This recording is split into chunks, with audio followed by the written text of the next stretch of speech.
Welcome to another Colors of Prog. Today I'm speaking about Magenta, a progressive music band from Wales. Magenta as a band has a lot of fans and followers. They were formed in Cardiff, Wales in 2001 by multi-instrumentalist Robert Reed. He's also uh, he also formed the band Cyan, Cyan, and he still continues in that band, with that band.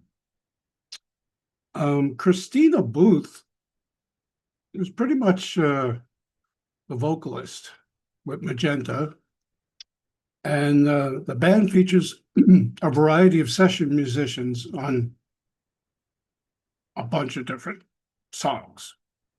It's pretty much the way it's been. The band is pretty much Rob Reed, as he's known, and Christina Booth, and with people coming and going, but I'll get to that later on. Revolutions, they tend to release double CDs as well, and usually self-released. Revolutions, their first double CD release in 2001, tackles a lot of subjects and is written as a sort of musical theater production. Uh, they tend to do this, mostly about New Age, paganism, and Christianity, things that don't normally gel well together. So I'm not quite sure where they're at. In 2004, they released Seven. Some might think influenced by the David Fincher film, Seven. Song titles such as Gluttony, Envy, Lust, and Greed, so on.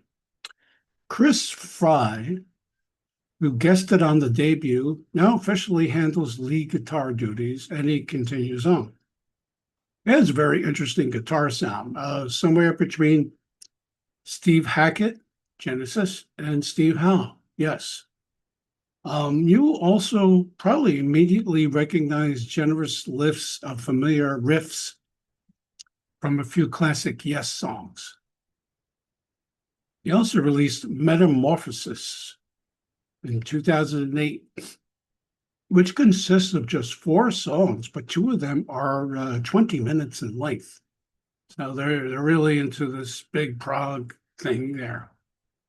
The White Witch, also known as a symphonic trilogy, from 2022, finds the band revisiting music from the very first album.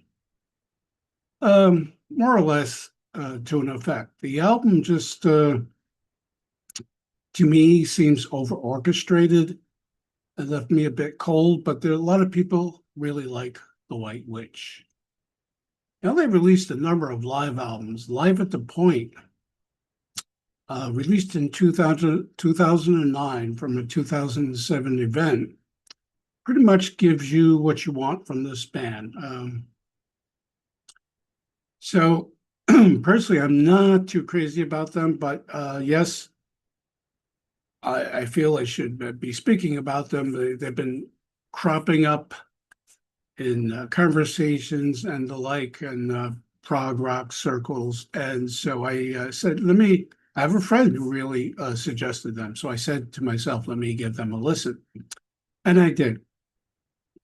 Musically, Magenta, much of its sound, the band's sound is cinematic, evoking perhaps Genesis, yes, and even Marillion comparisons. But I'm never quite sure where they're coming from.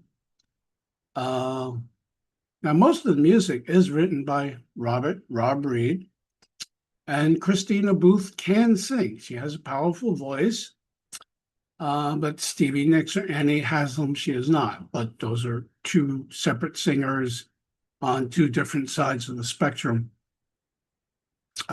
Actually, I think Christina Booth reminded me a bit of Ellen Foley, if anybody remembers her. She was a new wave belter and actress who was struggling around for a bit, and then she hooked up with Ian Hunter and Mick Ronson, who co-produced um, a really big hit album in the was that late 70s, early 80s, and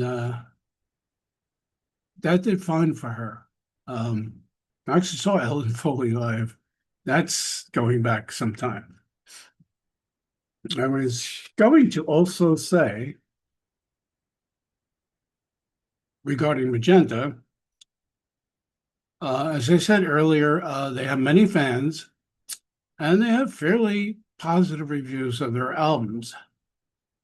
But I thought there's undoubtedly a sameness to the sound and recordings. But I guess you could say that for a lot of bands. Even though it didn't really resonate with me, I think one of the things that kind of irked me a little bit was that they re-record songs. So if you've got the earliest Magenta recordings, they kind of re-record some of those songs again.